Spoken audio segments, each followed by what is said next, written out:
जयराम जी दी राजसमंद में anti corruption bureau री बड़ी कार्रवाई हुई है। जन्मीने पशु चिकित्सालय अधिकारी दिव्यम जाजोरिया और दलाल तरुण गमेती ने रिश्वत लेता लगा गिरफ्तार किया है।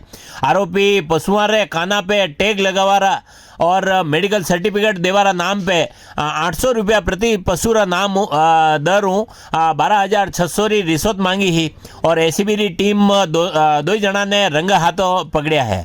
और एसीबी हिम्मत सिंह जी चारणरा नेतृत्व में आरोपियों रा घर और कार्यालय पे सर्च अभियान चलायो। जन्मी ने प्राथमिक जांच में पतो चलियो कि राजकीय पशु चिकित्सालय रिछेड रा पशु चिकित्सा अधिकारी दिव्यम जाजोरिया रा पास कुंभलगढ़ पशु चिकित्सालय रो भी अतिरिक्त चार्ज है।